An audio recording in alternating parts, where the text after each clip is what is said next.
You're live. I like to refresh things just to make sure that it's showing live, which then always looks funny later on when when in the replay it's like me looking to see if it's live. But all right, we're gonna just think that it's live because it's telling me it is, even though it's not showing on YouTube yet.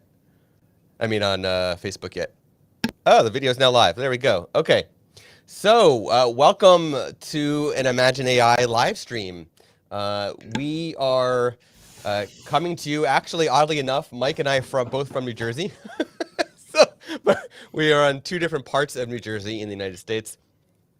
So my name is Scott Wankivowitz. I am the content and community manager here at Imagine AI. And today I'm joined by Mike Zawadzki, who is a wedding photographer, engagement photographer, and an Imaginer. He's part of the Imagine AI community. And he, as you will learn, does a lot with Imagine AI in his workflow. And if you are an Imaginer, if you're part of the Imagine AI community, then you know that we're all about workflows here at Imagine AI. So, hey, Mike, welcome to, well, really, this is the second live stream we're doing with Imagine AI. And so welcome to the second live stream. Well, thanks, Scott. I appreciate it, and it is pretty funny small world that we both live in New Jersey, and just happen to run into each other this way, and I'm really grateful for it. For And sure. yeah, so I'll just if it's okay, I'll just start talking a little bit about how I found Imagine AI and how it's helped me. Does that sound good? Yeah, please do. Okay, so basically, I'll rewind a little bit to right before COVID started. My business was growing, and obviously, last year was a hard year for myself and for a lot of wedding photographers. But going into last year, again, I was getting more and more leads that were for dates that I was already booked for. So before COVID even started, one of my goals was to build a team of photographers that worked for me, and doing weddings for the past 14 or 15 years in the New Jersey, New York, Pennsylvania area. I built up a nice, not even a team yet, just friends that I had worked with, friends that I had worked for. And I said, hey, you know what? Um, I'm getting really great clients with decent budgets, and I hate turning people away. So why don't I start to build a team and have associates work for me? And obviously, last year that did come in handy because there were a lot of postponements to dates that I was already booked for into this year. But as events picked back up, we started getting even more leads, advertising and SEO, and social media has worked out really well for me.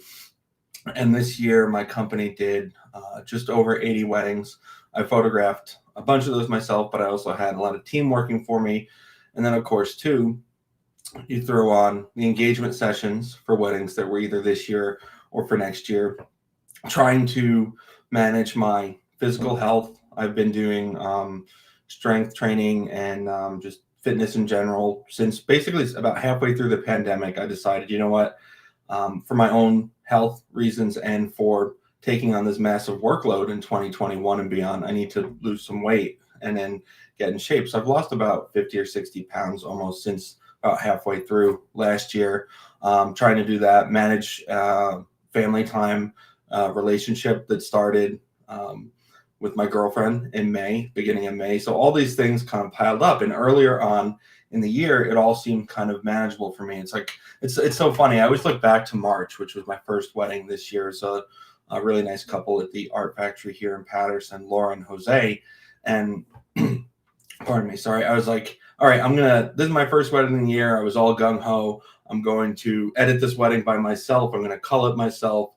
I'm going to, this year is going to be different than in the past. I'm going to just get them all done really fast. And I think it was a great attitude to have, and I was able to maintain that for a little bit. But as the busier parts of the year, like June was a month that really hit me hardest first this year because my company just had a ton of weddings, and not just me, but the other people working for me too. And I had to do something. Like I had to either start outsourcing editing, which I wasn't opposed to. I mean, I know some photographers are very opposed to outsourcing editing at all because they artists tend to be a little bit, we're a little bit controlling about things like that, and rightfully so, because your name is on it often. It's your identity in terms of, it's your visibility to the public. So I totally understand wanting to be controlling and perhaps a little bit picky about that. But on the other side of it is, I want to make sure, and all wedding photographers, I think, should want to make sure that the clients are getting their images in a reasonable amount of time. And I realized about halfway through June, you know what, if I'm going to need extra help with this. And a little bit later, I found the first software that helped me called Aftershoot. And that was for culling images, and that came in handy. And I've run about 350,000 images through Aftershoot this year. So I've saved myself a ton of time culling. But then I didn't even know Imagen AI was a thing. I actually saw an advertisement for a different software first, and I was like, oh, this is interesting. It's AI. I've always been interested in technology. And I was like, you know what? The other software, I forget what it was called, only offered profiles. It's like, I'm pretty picky about my editing. If I'm not doing it, I was having my one of my second and associate photographers, her name's Tiffany. She was doing some editing for me. And, she's like the only one other person I trusted to do it. But also she has a family. She has weddings to photograph. So I couldn't just dump all of my editing on her. I used another editing company for a little while, and they've done a pretty good job some of the time. I think, when I spoke with Yotam the other day, I mentioned, I noticed earlier in the year, the editing company was doing a better job than they have been more recently. And I don't fault them for that. I think human beings in general are overworked right now, whether that's myself, an editor I'm paying, a bigger company I'm paying.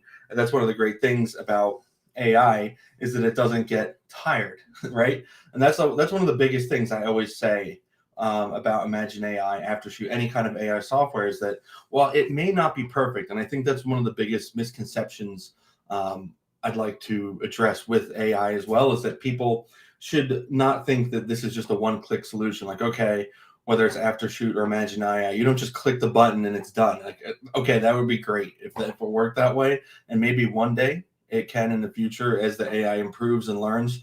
But the whole point is to save time, right? So when you're tired, and it was funny, going all the way back to when I was in college and I was working in a dark room, printing photographs at like 1, 2, 3 in the morning, the night before a final critique was in art school.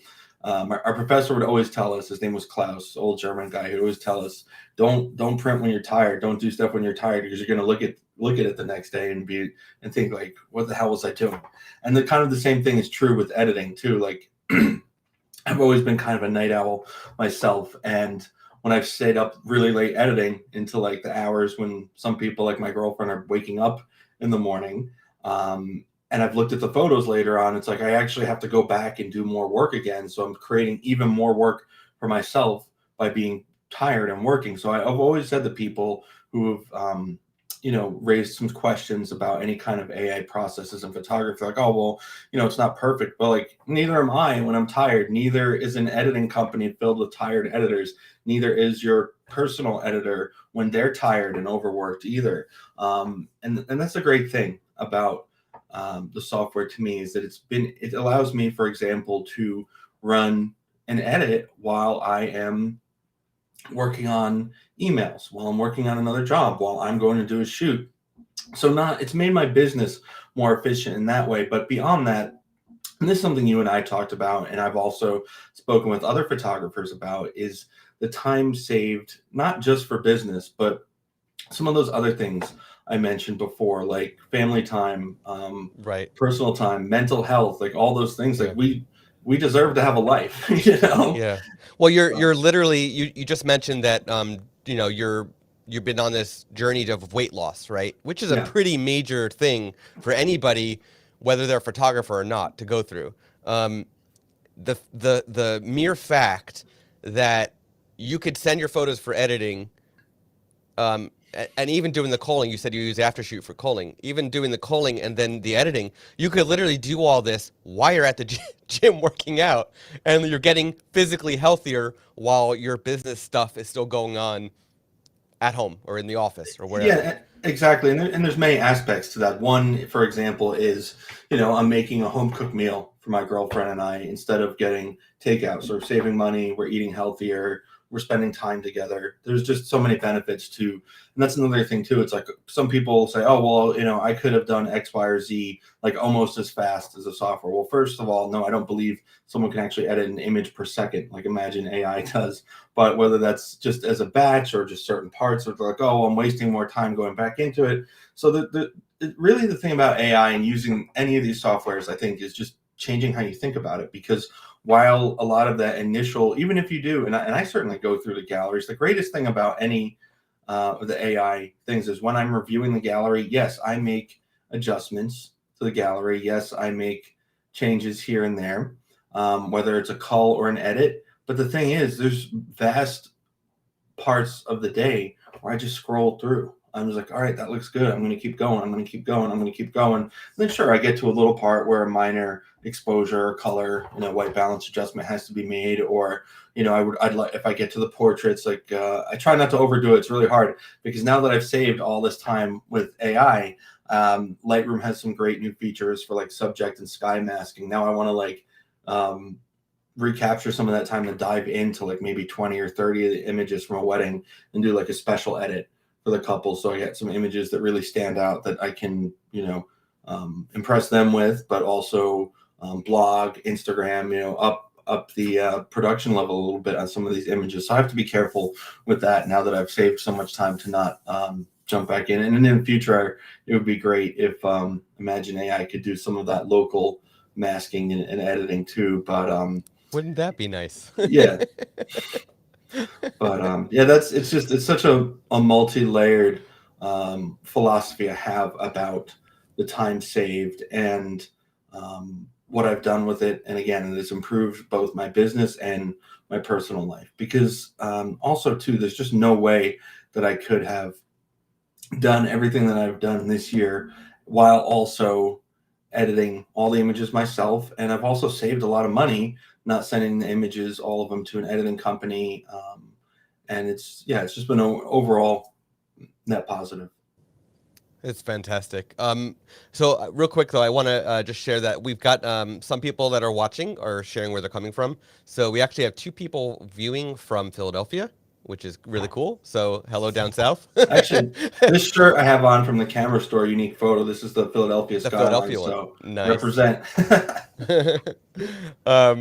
And then we also have someone from sunny Florida. We have Alex from sunny Florida. Hey, Alex. And then we also have, so you mentioned one thing that you're hoping comes to Imagen AI is the local edits with the new masking stuff. And yes, we are working on local edits coming in the future, local adjustments. I think what I heard was the first is going to be brushes.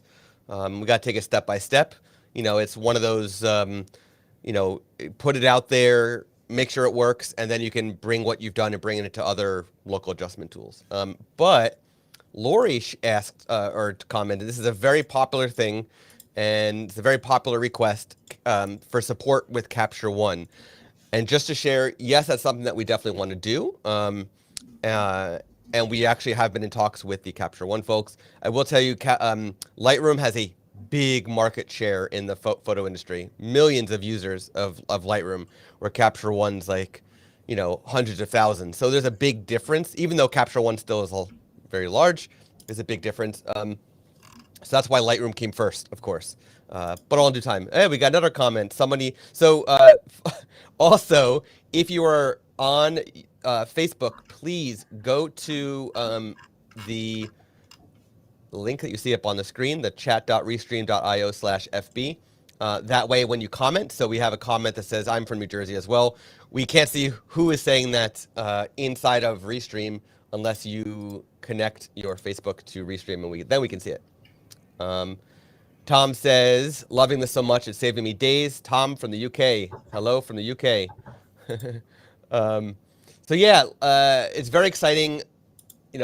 first, I'm very excited to see what else you're going to be sharing in a little bit, and to see everybody else's questions that they have that are going to be coming in, and all the reactions and whatnot. So it sounds like, from what you and I were talking about, you're going to share a little bit about how you work using Imagen AI, maybe even do a little demo for everybody. So I'm going to, from here, take myself away, and I'll leave it to you. If you need me, I will bring up questions as they come. Otherwise, if you need me, just say my name and I'll pop back in for you. Okay, great. So thanks, everybody. And I've noticed, I see Laura mentioned the Capture One, and I've noticed that there's kind of like a bunch of Capture One truthers in the Imagen AI group, and I think it's great. I mean, I use Lightroom personally, but I don't have anything against Capture One, and the squeaky wheel. So you guys keep it up, and I'm sure they'll address that soon. So because that would be great if it was compatible that way too. But the demonstration I'm going to do is with it's going to be an engagement session that I've delivered already, just because, why not? I mean, I don't mind, quote unquote, messing up the catalog because it's finished already. Actually, it'll be kind of an interesting exercise. This is going to be an engagement session that I edited myself by hand. Actually, it's a engagement session that I did on an aftershoot live stream about a month ago for culling, and I demonstrated how I was culling the images. But now I will do Imagen AI for the editing. So first, I'm just going to grab that folder off of my network area storage and just throw it on my computer so we have that all clean. And that's just going to take a few minutes, but it won't be too long. Let's see here, 3 minutes. So no problem. I can kill 3 minutes. Mike, while you're doing that, sure. I want to ask everybody who's watching, while Mike's pulling up what he needs to, comment. I did a poll in the Imagen AI community, but I want to see some comments. Do you photograph in RAW or do you photograph in JPEG? Please comment in the live stream chat area. That's it. Yeah, good question. I've actually seen some people who have asked about the RAW and JPEG. Obviously, I think a lot of us are shooting RAW, but all right. So I see RAW's responses coming in, but every so often something happens. Like I've seen posts in groups like my second photographer shot JPEG by accident. And and Mark says people don't use RAWs, and I think there's some people out there that are like, just like there's Capture One truthers, there's JPEG truthers too. Some people are like, oh, you get it right in camera, but I'm too particular about my editing to shoot JPEG. But every so often you see in one of the Facebook groups, my second photographer shot JPEG by accident. So the great thing about Imagen AI is it looks like there's an option to have it applied to JPEGs as well, but you might actually want to make a separate profile for editing JPEGs if you were going to run through Imagen AI. And here's the reason.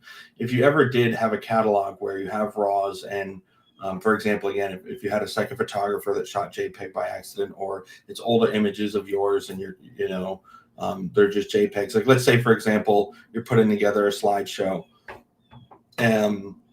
for a wedding or something, and you have some older family photos that were scanned in and they're JPEGs. You don't want to apply the same adjustments to a JPEG that you would to a RAW, because the JPEG already has things like sharpening and noise reduction and other things baked into it, usually either from right from the camera or the scan profile or things like that. So you wouldn't actually want to be applying the same corrections. And if you've ever done this, if you just copied your settings in Lightroom from a RAW and pasted it on to a JPEG, it would look you'd see lots of little sharpening artifacts and maybe like strange things happening with the color. But again, because a lot of those corrections are already built in to the file through the camera, and also there's a limitation, of course, and that's why I see everybody, myself included, saying that they shoot RAWs because of the flexibility of exposure, latitude, the ability to basically go anywhere with white balance. Even if you screw it up, you can fix it. So there's a lot of limitations to JPEG. So you have to be more gentle with those files and editing. So if you do shoot JPEG, and no hate from me, everybody has their own thing, but I think you'd probably want to create a separate profile from it, because you wouldn't want to be applying the same corrections to it. All right, so I have my engagement session catalog. So I'm going to open Imagen AI, and let's see here on Restream. I can share my entire. Let's see.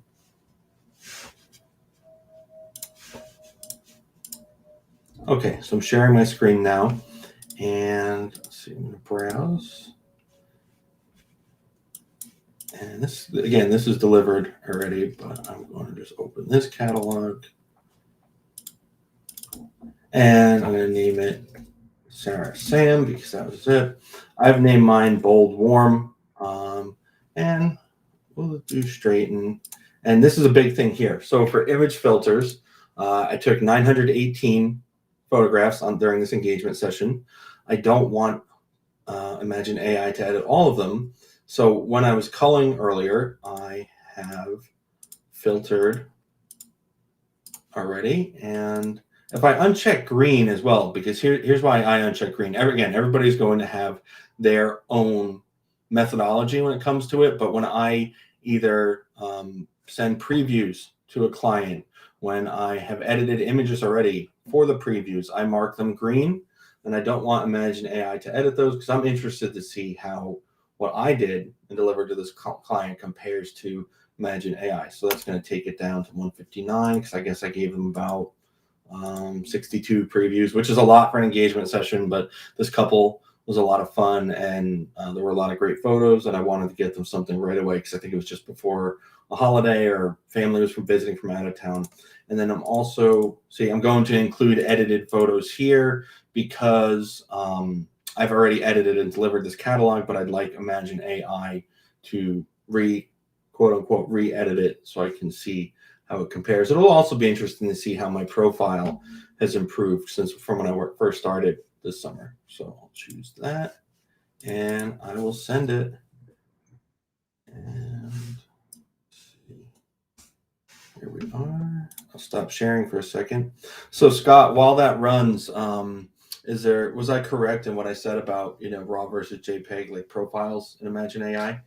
Yeah, you were very correct. So you said a lot of the sort of the technical reasons, but to simplify as much as possible, basically, RAWs have a ton of data in it, a ton, and JPEGs have far less data in it. So if you were to create a profile based on JPEGs and use them on RAW, your RAWs won't come out right, and vice versa. So that's why Imagen AI has the option of doing RAW or JPEG. And basically, if you create a RAW profile and you try to send JPEGs, you don't want to. There's no point. Yeah. It's just not gonna come out right. Now, I think originally you had the option to, though, in like one of the original versions of the software, but I noticed now one of my friends brought up, she was like, it was the scenario I mentioned before. She said, my second photographer shot JPEG by accident for part of the day. Because some of the older cameras, like the Nikon D750, it's actually pretty easy to accidentally change it. And I think since then, Nikon purposely not put those buttons in the same spot, but that happened. So she's like, I noticed it's not letting me pick the JPEG. So that's something that Imagen AI changed then. Yeah, so when I've been at Imagen AI actually 1 month today, so okay. I can't give you the answer about when it changed, but I know the UI has changed, I think 2 or 3 times since inception, and I think that was one of the major changes, and then it's going to change again very, very soon. But the same thing goes for color and black and white as well.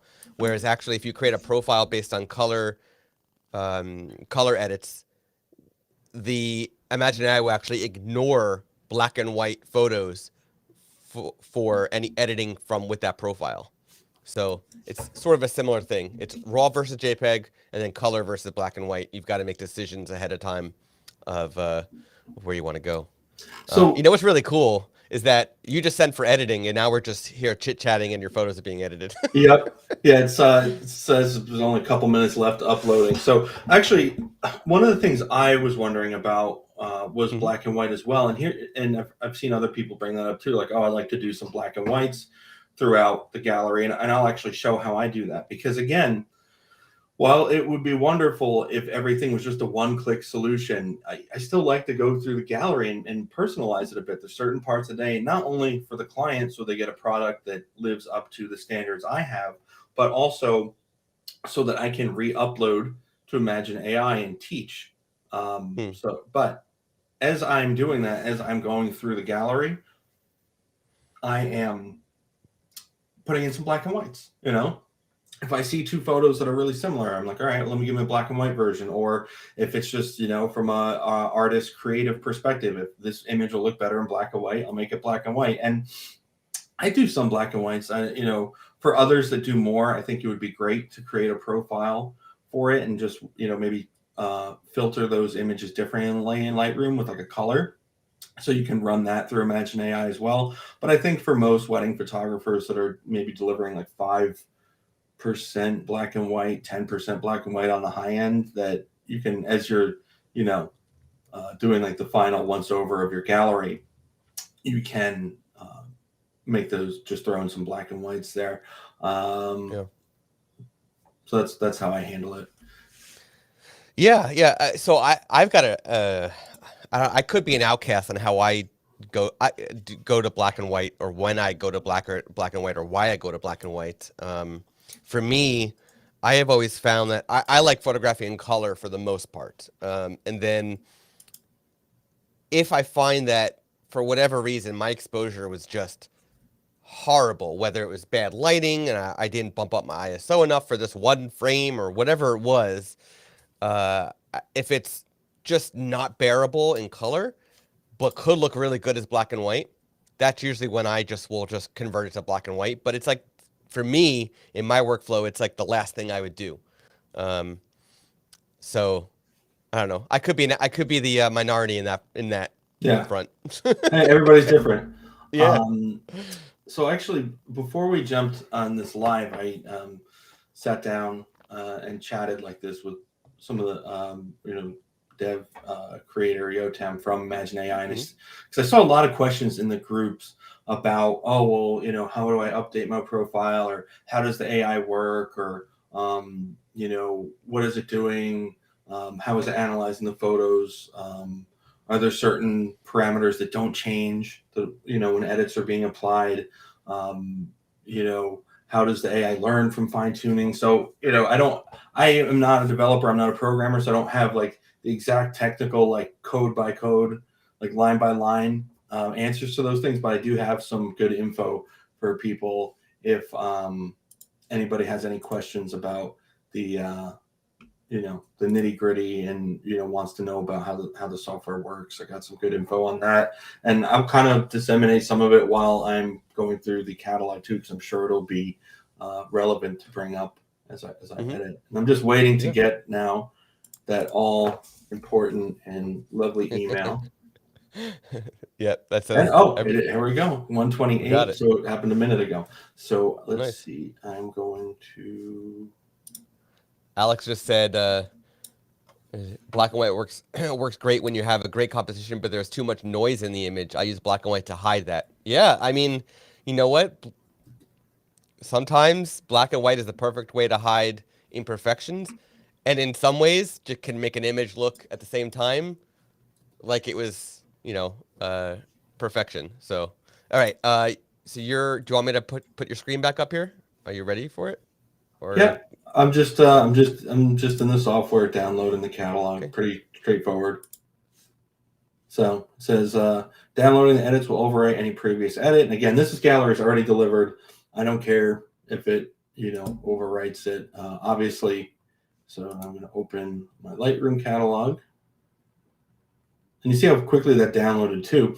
The great thing again about Imagen AI is that when you're downloading the catalog like that, it's really just the information that it's downloading. It's not, you're not downloading RAWs, you're not sending RAWs. It's actually pretty interesting how Imagen AI uses, almost like Smart Previews, uses the Adobe DNG converter to, send a very small version of each photo that you've told it to.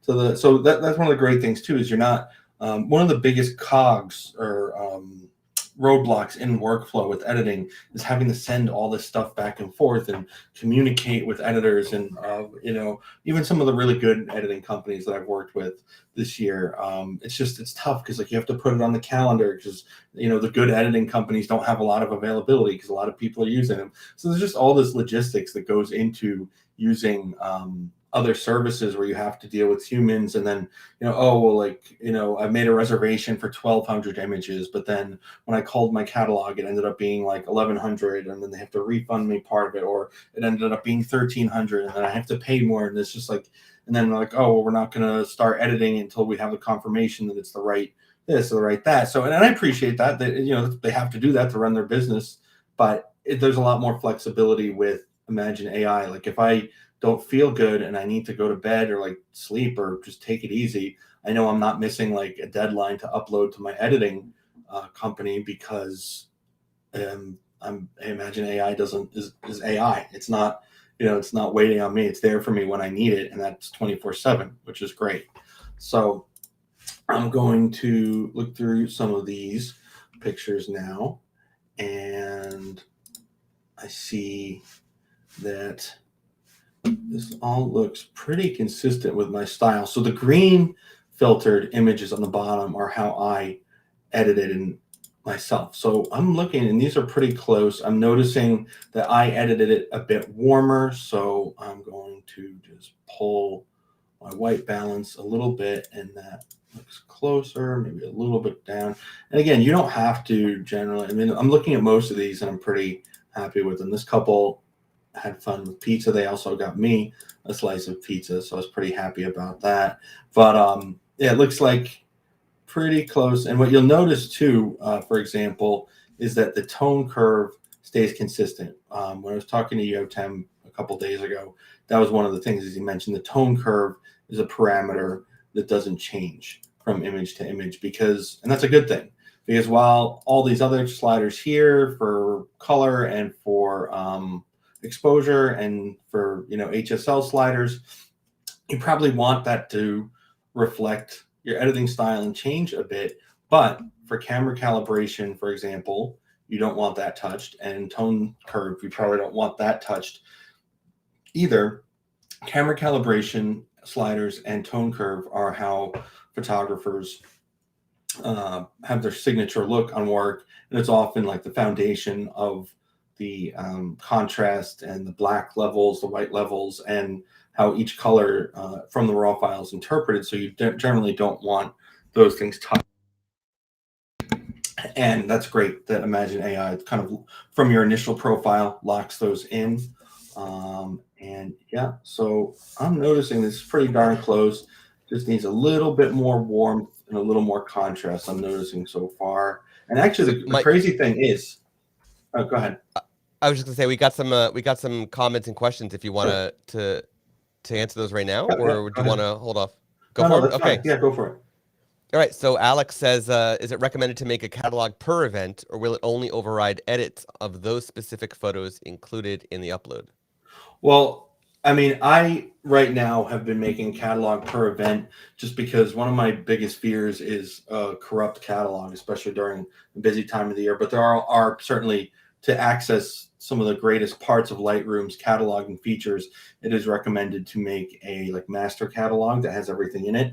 And then what you can do with software like Aftershoot, Imagen AI, anything that works based off of things like that, is you can export.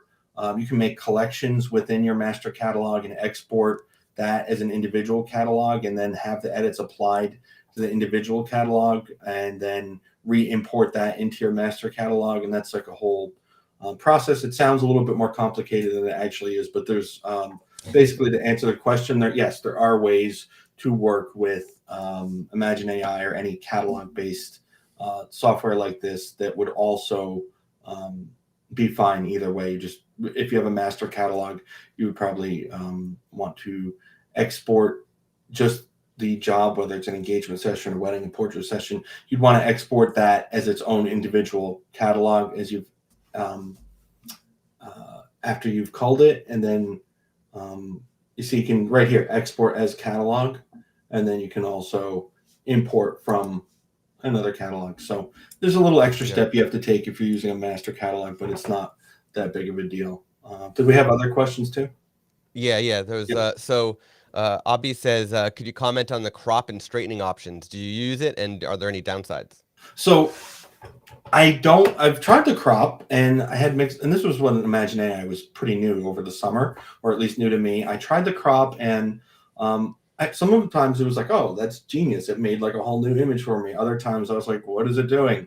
And I think it's still learning. I haven't tried it recently because the way I photograph in particular is that I don't actually do a lot of cropping, but I think it's a feature that in due time will be good. And then that's another thing that good information I have to share is that things like highlights, shadows, color, contrast, dehaze, all those kind of things, as you fine tune your profile, will be improved. But the cool thing about crop and straighten is that Imagen AI is actually taking those globally from everybody. So everybody that is using the software and cropping and straightening and stuff, it's using everybody, millions of pictures to do that with. So it's learning that way. And I've actually, I've started reusing the straightening.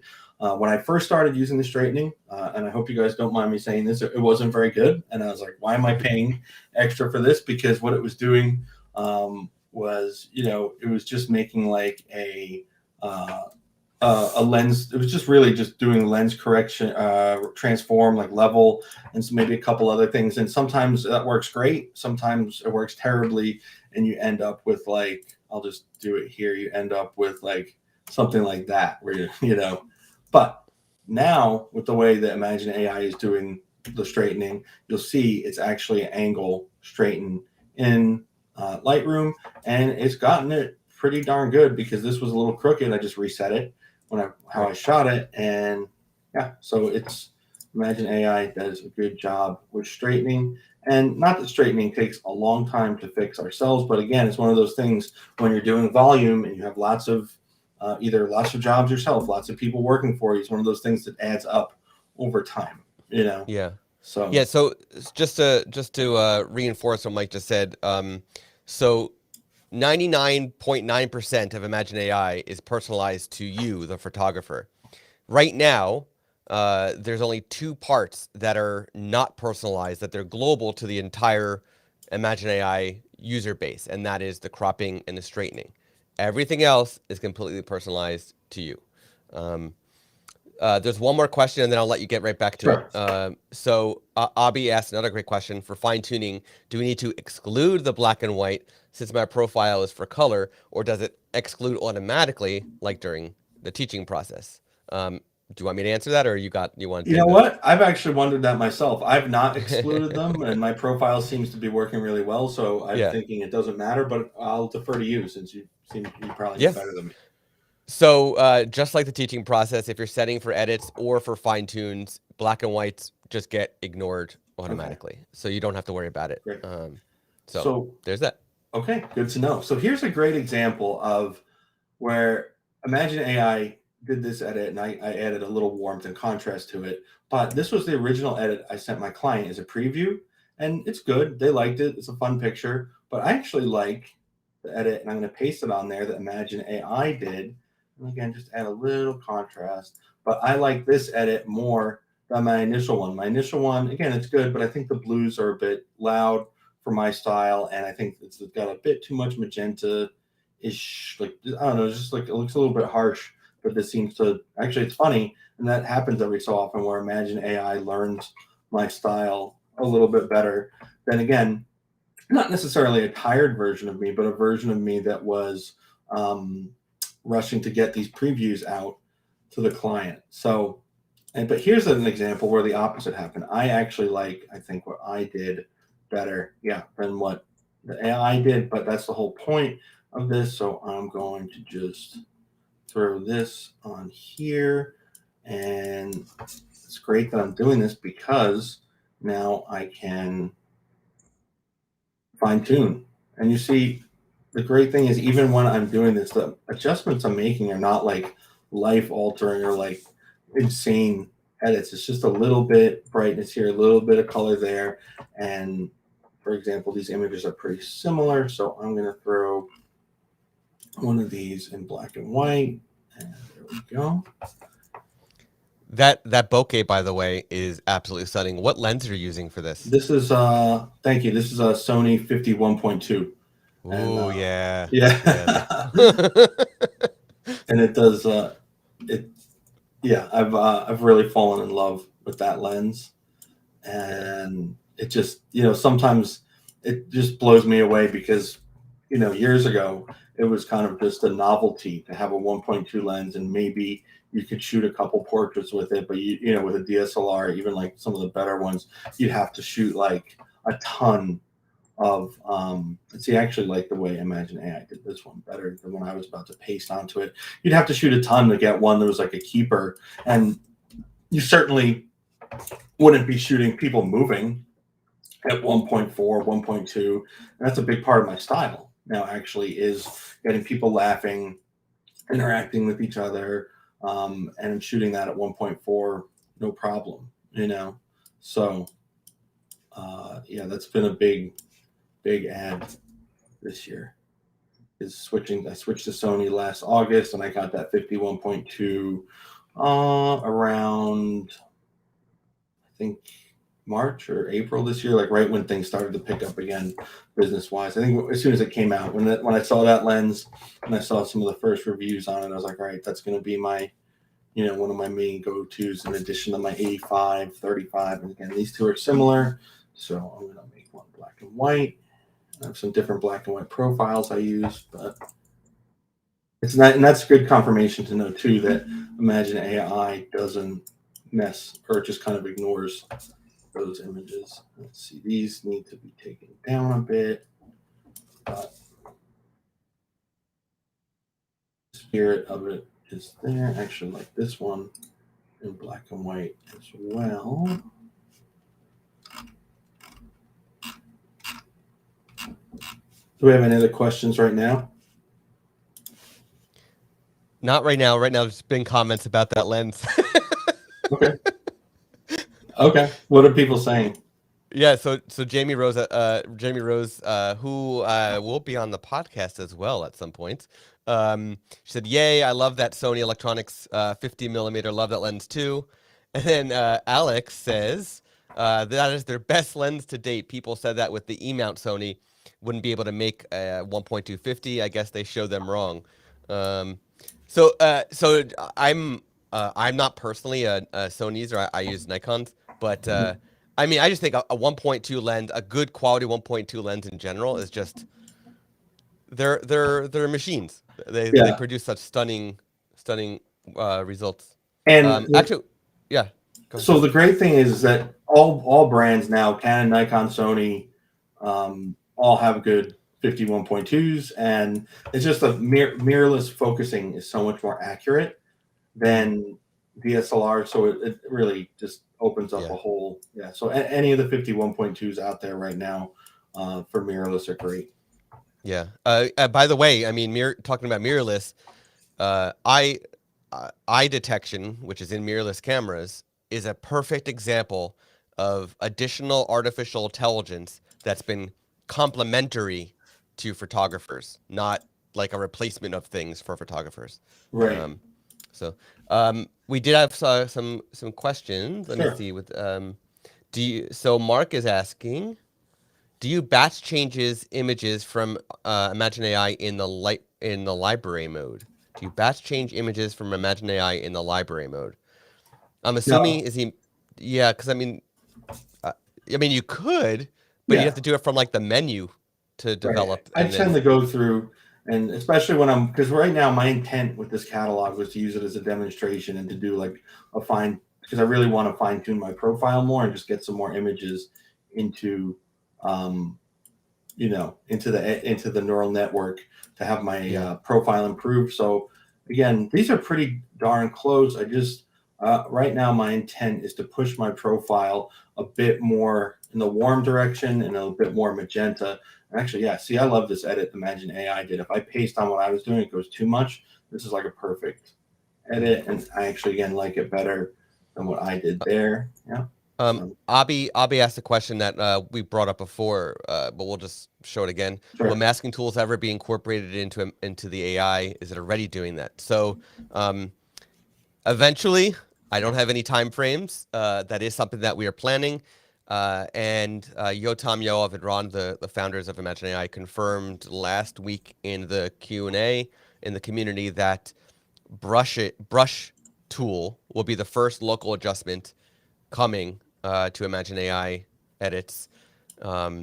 Hopefully, eventually, the more will come. It's just a matter of get out the brush one, test it, make sure everybody's happy with it, and then we can, take what we've learned and put that towards the rest. So. Yeah, this would be my dream: is select subject, add warmth, drop the exposure tiny bit, like less than half a stop, add a little contrast, because I just love the way that it's even more subject isolation. Yeah. Just like it just adds a little bit to it, so I really am a big fan. And I'm a big fan too in Lightroom how you can copy and paste mask onto as well. So you do have to update, it has to recompute that. But again, I just really do like how that looks in a lot of images. Not all of them, but again, that would be a nice feature to have in the future for. Right. Yeah. And it definitely opened the doors for a lot of cool things that you could do, when that time comes. So here's a great tip for anybody who's using the intelligent masking. So let's say you have a really dark photo. I'm just making it dark on purpose, but what I've noticed is when the image is darker, see, it kind of is sloppy with the selection. For that, it's just a non-Imagen AI tip for everybody. But if you make the image brighter, even brighter than you might deliver it, like I don't edit this bright, some people do, but I don't. But if you make the image brighter before you do your select subject, you see how much more accurate it was at selecting the subject versus when the image is super dark. And I thought that was interesting that Lightroom is actually their algorithm, AI, whatever it is not just using the raw file. It's using what you've edited into the raw image already. So you can see again, when the image is darker, the subject selection is a bit sloppier. So that is very interesting. Like yeah. it looks like Adobe Sensei, the AI behind Adobe Lightroom's AI tools and Photoshop's AI tools. It's as if it can't see in the dark. That's super interesting. Yeah. Okay. I didn't know that. So you taught me something new today. So thank you. Of course, interesting tidbit for anybody out there who's using those tools, because I found that for sometimes too, again, even if I'm not going to deliver an image that bright, I found that sometimes brightening up the exposure does help with with being able to use that tool more effectively and not having the undefined fuzzy edges on everything. So any other questions right now? Not at the moment. There's some conversations going on in the chat, which is always nice to see.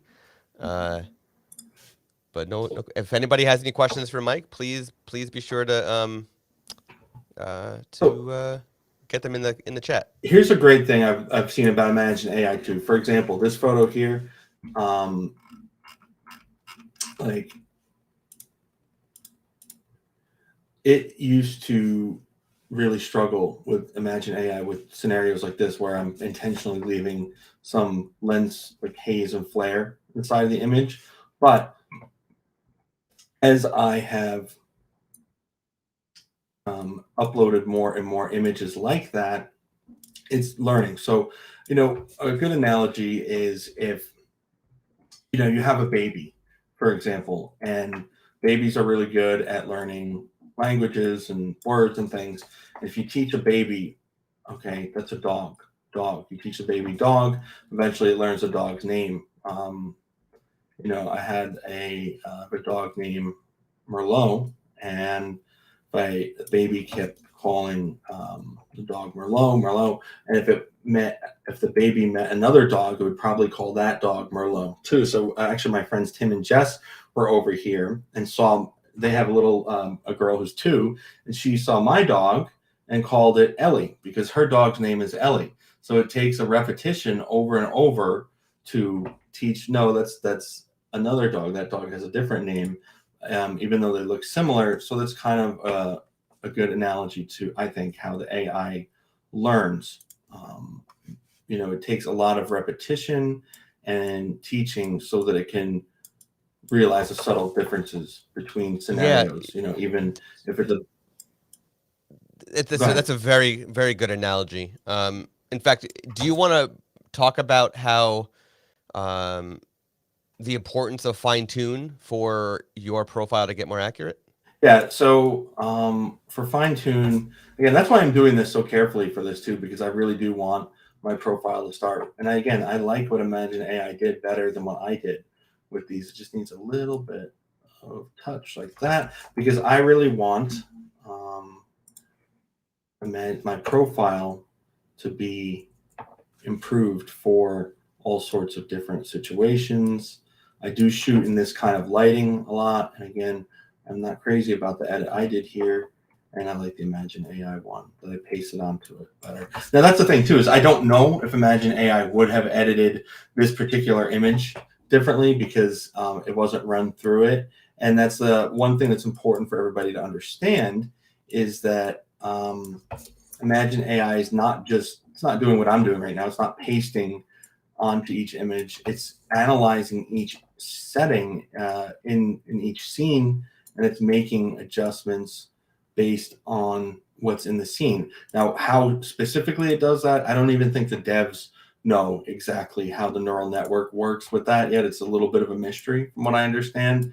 But in general, Imagen AI is making those kind of computations based on what's in the image, and it's not just copy and pasting the same thing onto every image, besides things like the camera calibration sliders and the tone curve.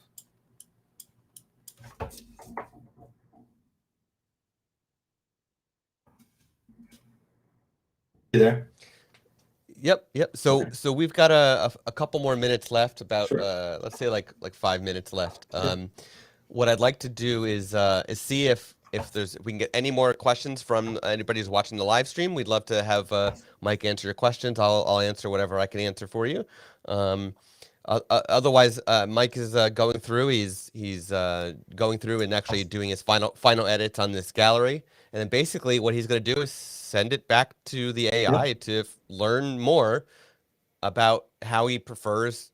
As you can see, he's making a lot of changes to really the background more than any. Like he's getting the skin tones to come. The exposure comes down a little tiny bit, gets a little warmer, but if you pay attention as he makes his change, you're going to see the background really changes more than anything else. So here's a great example too. This photo and this one are basically the same one, but Imagen AI's edit here I like it better than mine. This is a preview I sent to the client. And again, I'm sure they like it. They're not going to be like, oh, my skin is too warm. But, Right. I think that this, again, just a little adjustment, looks better than what I had done originally. And I find that happening more and more, again, especially when I'm tired. And that's a lot of the time this time of year is I'm tired a lot. Yeah.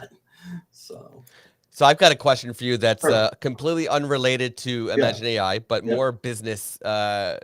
more of a business question. So I'm wondering, you've got a very a signature style for yourself, right? Right. Obviously, I mean most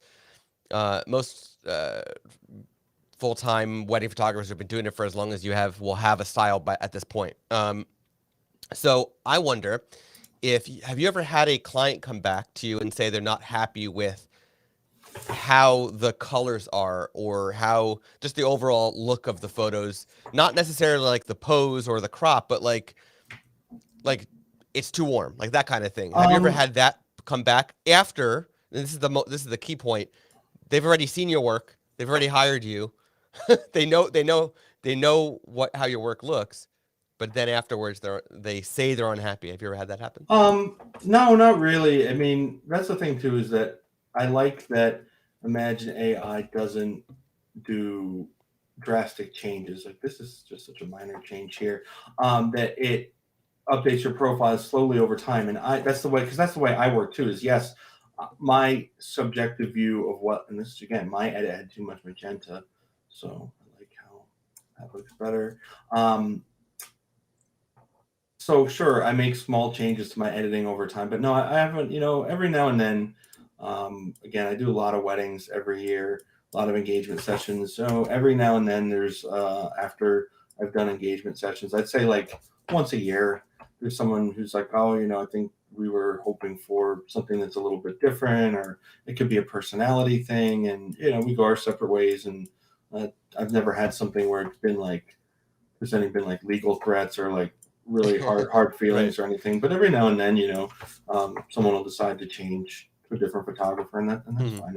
It's so uncommon that I don't particularly care. I don't say I don't care about people being happy and stuff, but it's not happening so much from like, oh, or I need to like think about like, oh, I'm not doing something right because all these people are leaving. But no, every now and then, something like that happens, and that's fine. But no one's ever come back with their images and said like, oh, these aren't edited how we want it again. And I think that's because I do tend to make minor changes over time to my editing style. Like I did start editing a little bit warmer over the past few years, but I intentionally made that gradual. I did have a client in June of this year, and she requested that I specifically, she did request, can you edit how you used to? Because, they hired me originally, and then COVID happened, and then, the wedding got pushed back for however much time.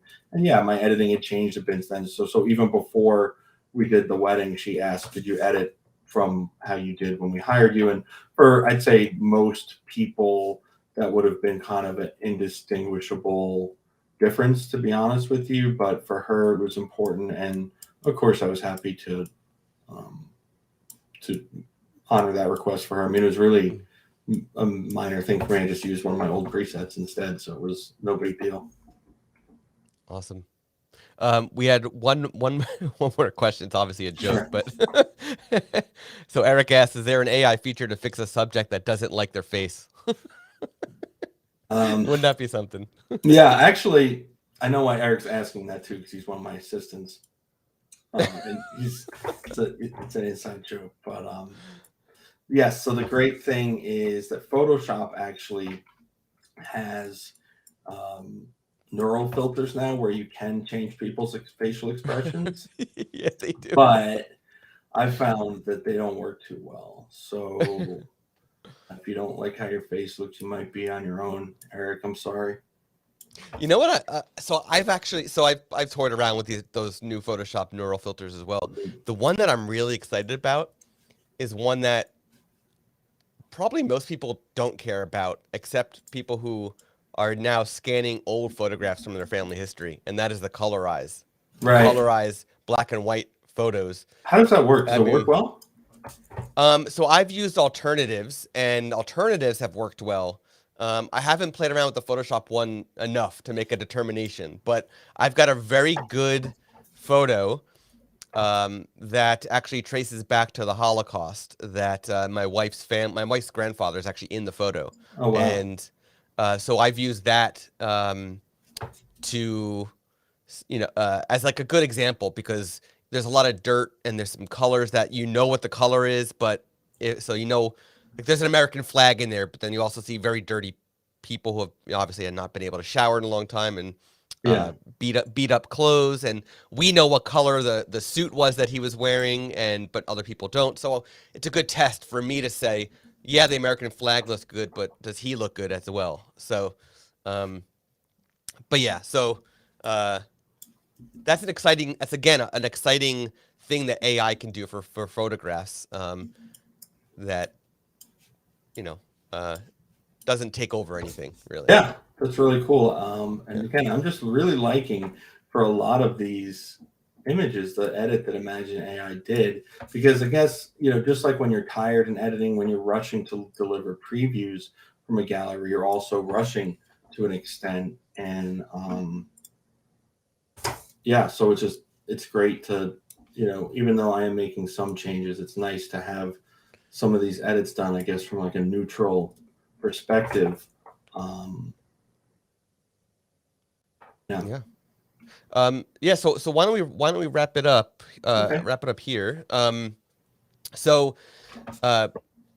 Yeah, I mean, at this point, you would finish. You would finish that up. You would send it off to the fine tune in Imagen AI, and then a popular question that's come up in the community since we launched has been, how often does the profile get updated? So just to address that here on the live stream as well. It's about every 5,000 photos that you send, even in fine tune, is when the profile will be updated. However, if you have made a drastic change that you really need it pushed ahead of time, all you have to do is email support, and you can do that at support@imagenai.com. And email support, let me throw that up here. So you can email support. Let's take away your, it should just be us. Okay. So you would just email support at imagenai.com and say, hey, I sent a bunch of images to fine tune. It's not 5,000, but I really need this profile updated. Can you please do it? And of course we could do that for you. It's just more automated. When I asked you something about that. Yeah. So, and this is something I forgot to ask Yotam the other day. Does that, when you hit that threshold of 5,000, does that happen automatically, or do you have to request that then? Cause I understand what you're saying right now. Yeah. Is that you have to request it if it's not 5,000, but does that happen automatically once you do hit it? Yeah, it's automatic. It's about every 5,000 photos. It'll be automatic. What would be great, Scott, sorry to cut you off, but what would be great is if there was some sort, and Yotam said that they're going, overall as a company, you are all going to be working on a little bit better on how the information is distributed and stuff. But what would, and in terms of things like that and how it's explained. So what would be great is if there was some sort of like progress tracker with the fine tune to show how many images you've, like how close you are to an update. And then also too, if there was some, I understand some things might not be so like user friendly, but it would be great if there was also some kind of little report you could get once the update is made to show like, oh, we this profile pushes more towards like how I'd like mine to be, just a little bit warmer and a little bit more magenta. Everything else seems to work really well, but things like that, like what was actually changed in the would be helpful. Yeah. Those are really good ideas. I'm actually visualizing in my head right now like this really nice, like just a thin bar of color that would go across that shows you, oh, once you get to like the end here, your profile is gonna be updated from your fine tunes. Exactly. It'd be very cool. All right, so Mike, thank you very much for sharing all of your thoughts and sharing how you work with Imagen AI and then back into Lightroom again to finish everything off. I appreciate you taking the time to do the live stream. And also for spending so much time in the community as well, engaging with everybody. We really appreciate everything that you've been doing for us and for the community. And I'm sure the community otherwise also really appreciates you chiming in whenever you have the time. And I can't wait until we finally get together for coffee, which I'm still planning. Yeah, that would be great. I mean, I really appreciate what you all have done in terms of making this software. And also what's great about both companies that I'm actually an ambassador for Aftershoot and for Imagen AI is what you're taking kind of, I mean, I use Adobe products and stuff and they're great, but when you have a big company like that, you're like my feedback, even as someone who, is an educator and somewhat influential in the industry. Like even if I were to make a comment or a suggestion, I don't think Adobe really particularly cares or it's going to like make a change for me. But when or even just a regular new user says like, oh, this isn't working for me, I've just really been impressed by the support that I've gotten from both companies with the AI software, and I think that goes a long way. The community's been really good. I've invited like hundreds of my friends to the group because I really just, I really believe in the software. I believe in the technology, and that um, in due time, even if you're not getting the exact results you want right away, that it is worth teaching. And that's one of the things too, is that just like anything else, you have to teach an editor your style. You have to teach, if you're teaching someone the color, you have to teach them like what images they typically include. And is my screen still up or no? Not right now, but I can bring it back up. Here Okay, no, it's okay. I just wanted there's a set of images that I did towards the end of this session that were in like that after sunset kind of like blue, dusky kind of light. And these images are needing a little bit more improvement from me because that's not a typical lighting situation for me. It's a lighting situation that throws off the white balance in cameras a lot. So by me going in here and pushing the edits a bit more towards what I would do in these kind of situations, the AI is going to learn based on when the raw file looks like X, the software will do Y based on my adjustments. And so if you do get back a part of the day like this, for example, or like night shots or something that's not typical, then yeah, you're going to probably have to do a little bit more adjusting. But the great thing is in that, in about the 40 minutes that we spoke here, I was able to multitask talking to you, and I finished my catalog, and I'm actually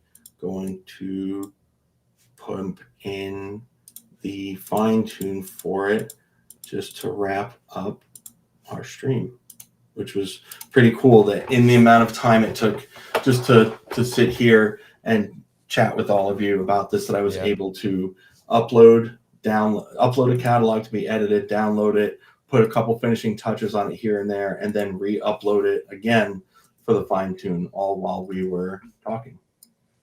Yeah, and you can see how fast it was for the fine tunes to go back, because it's literally only sending the metadata back to us. It's not re-uploading all of your raw files again. Awesome. Mike, thank you so much. You and I are about to head over to a different platform to record an episode of our new podcast that we're launching at Imagen AI. I'm very excited to do that as well with you.